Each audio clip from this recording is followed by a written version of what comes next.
موضوع العلم يبحث فيه عن عوارضه ذاتية موضوع د علم وخت ویل کېږي چې د بحث کې د عوارض ذاتیه ونه ولا وست عرض ذاتي نو عرض به قسم لري پیش یو عرض ذاتي دی بل عرض پیش وي پیش وي بالواسطه دی يعني عرض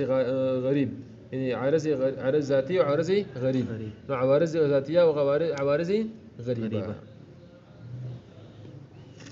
ما تقولها نو عرض ذاتي تقول لك ما تقول كده عرض ذاتي تقول لك ما يعرض الشيء اولا وبذات ما يعرض الشيء اولا وبذات شيء عارضي الشيء اولا وبذات تقدر نو مراد عروضنا كم عروض دي قولها حمل مراد دي څه مراد دی حمل خو حمل کم حمل مراد دی حمل مواتاتي مراد دی حمل مواتاتي دې ځان پوه کړه ما ته وکړي اصل کې حمل چې ول حمل تعریف دی کا حمل په لغت کې ویل کېږي پیش بار کردن څه شي بار کول او په اصطلاح کې حمل چې څه ویل کېږي پیش اتحاد المتغيرين ذهنا في الخارج اتحاد المتغيرين ذهنا في الخارج اتحاد دو متغيرين دي پیش په خارج کې او المتغيرين ذهنا خو ذهن کې بسې متغير وي هي دوه شنو دي لکه موږ وګورئ زید قائم زید ولاړ دی نو اوس ګوره دا ګوره زید قائم موږ دا زید محمول دی دی محمول کې حمل لې کنه دې کې حمل لاغلی موږ درس کوي لکه سبق گزاره وکړه یاره حمل ټیک شنو اتحاد المتغيرين ذهنا في الخارج نو دی محمول کې حمل لاغلی کنه نو حمل دا معنا شو چې دا دوه شیونه براغلي پېښ وي په ذهن کې بسې متغیري خو اتحاد په خارج کې بسې اتحاد لکه ګوره زید قائمون دوه شیونه دي کندي نو ګوره زید غیر موږ تخکاري قائمون غیر خو تغیر په ذهن کې په خارج کې دي نه خارج کې نشته په ذهن کې دي په ذهن کې ګوره زید قائمون زید ځان حسابي او قائمون ځان حسابي پېښ وي خو په خارج کې سره یو شی اتحاد دې ځکه په خارج کې هم دا قیو د غیر زید دی د څه خونه چې زید ځان نه ولاړ دی قائمون ځان اوسې ولاړ دی سګرځي بیا خو دې کې دوه کسانو زه به قاعدون بخپل ازما ذات وي او به قاعدون سره اسکی ناس ته ځان نه برهان بل وستا قاعدون بیا خو جمال ډک وست اتحاد متغیرین ذهنا في الخارج دا اتحاد لګي په الخارج لګي د اتحاد سره او المتغيرين لګي سره دا ذهن لګي المتغيرين سره متغير په ذهن کې او اتحاد په خارج کې دي به دا حمل دوه قسمه ده یو حمل مواتاتي دي حمل مواتاتي ابو الحمل اشتقاقي دي حمل مواتاتي چې ګورې ته کیږي چې دا حمل له شی په شی باندې بغیر واسطه د زو او لامنه بغیر واسطه سره زو لامنه لکه مطلب زوب کې نه غواړي پېښ وي لکه دا قصید قائمون شو خپل حمل کیږي پېښ وکنه شوی او لکه زو غیر په نه غواړي او حمل اشتقاقي چې دا حمل له واسطه د زو او د لام سره مثلا پېښ وي واسطه کې غواړي لکه خلک ګوروي کنه دسي لکه ته زید عدل زید هذيك بزوره باس زید ذو عدل زید ذو عدل پېښ دسي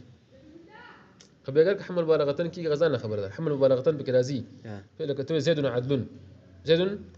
زيد عدل له وديك حمل مبالغه ام سيجي شدا عدل زيد عدل دير زيتو نقول لك عيني عدل له عيني سلي عدل له دلت وسط عروضنا كم عروض ما يرد للشيء دلت عروضنا مراد حمل ثم مراد حمل او حمل كم حمل مراد حملي مواتاتي مراد يعني چې بده شی باندې شی حمل کیږي په حمل مواتاتي سره دغه عارض ذاتي دي دغه عارضي ذاتي دي ګور موږ دسو فما تقول لك الانسان متعجب دا انسان موضوع شو متعجبون څه شو محمول شو په دې متعجبون کې ګور حمل لا کنه دا حمل شو په انسان باندې اولا بذات اولا څه مطلب څه دا حمل کیږي په حمل مواتاتي سره بغیر واسطه سره د زونه د څه منو چې الانسان ذو متعجبين مخ نه کیږي الانسان الانسان متعجب خو څه اعتراض ور ديږي چې ګور ما اشاره خو څه ویلي دي چې کته تعجب اللاحق الانسان من حيث انه انسان لك تعجب لاحق الانسان من حيث انه انسان نقول تعجب ده تعجب ولا متعجب خلني ولا تعجب ده څه ونشو ولا كده ده څه نشو ولا بحمل ما تدخل نحمل كي ده څه ونشو چې الانسان تعجب انسان تعجب ده انسان متعجب ده انسان متعجب جو خامخا ده کوم منظور بس الانسان ذو تعجبين انسان خو سره تعجب ده دې کې دا خو حمل اشتقاقي شو حمل متاتي خو نشو اعتراض به شو کنه شو جواب دار يقول چې نه د مثال کې مسامحه ده سره مثال کې مسامحه شم پوشي ده ذکر کړی زين تخبر كل شو كل شو ايش اذا راح عشان اروح كذا دس حاشين يقول قوله ما يعرض الشيء المراد من العروض الحمل بالمعتاد اخبرك زي ما تراوي ورك ها تعرف بتنام نشتا مراد العروض عندكم عروض دي شلت بيش ما يعرض الشيء ده حمل معتاد ها ثمنا اي الحمل بهو حمل هو بس هو اقبل حمل بغير واسطه وهو ذكر المبادئ بيش لا ده هو سم وذكر المبادئ او ذكر سوى مبادئ مبادئ من سوى تعجب شو پېښوي یا لکه نور کې راوړه دوی هک شولته نو دا خو چې دی څه ته ویل کېږي دا خو مبادي دا خو مصادر دي دا خو لکه نه ویل کېږي پېښوي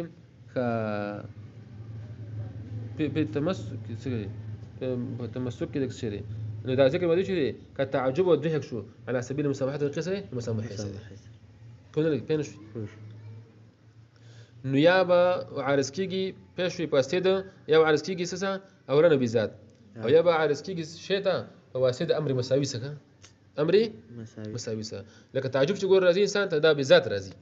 پېښوي اوس ګوره بل شی ده کنه چې حمل متعدي خو به حمل متعدي خدا راځي په واسطه امر مساوي سره امر مساوي لکه شی بل شی مساوي دغه شی سره پېښوي او د مساوي شی ته غشي عارضي ګنو دی بل شی د معرض شي لکه مثال ګوره څنګه لکه ګوره یو انسان دی پېښوي او بل تعجب دی او بل ضحك دی او بل سره تعجب دا انسان ته چې دا ضحك عارضيږي په کوم واسطه سره واسطه تعجب سره لکه انسان ګور اول تعجب وکي اول ارسه کې تعجب سره کېږي تعجب ادراک تمر غریبه اول ناشنا شی ویني چې ناشنا شی تعجب وکي تعجب وکي خندا مزبوط خله څنګه کی نو دا انسان ته چې دا ضحك عارض کېږي په څه واسطه سره تعجب سره لازم مو شو غره چې الانسان ضاحك الانسان ضاحكون عارض ذاتي دی ښه خو عارضي کیسه ته د انسان ته په امر مساوي سره په واسطه امر مساوي څه شو هغه متعجبون کنه ور بینه شو نو ما يعرض الشيء اما ورنه بذات كتعجب الله قيل الانسان لك تعجب على حقيقه الانسان تا من حيث انه انسان شسير وري انسان راباني يعني مقيت بقياس من خلق ده انسان ده كان واما بواسطه امر مساوين يا بواسطه امر مساوي لذلك الشيء ده شيء سرا بيشوي هغه مساوي بيش كدوحك الذي لك هذا دوحك يعرض حقيقه المتعجب يعرض حقيقته بكار دي خام لا يعرض حقيقة جدا عرض كي حقيقة متعجبتك ها متعجبتك فيش او ثم ينسب عروضه بمنسوب كي عروض دي الانسان سدا انسان بالعرض فيش والمجاز مجازا نفهم هذه خبره قول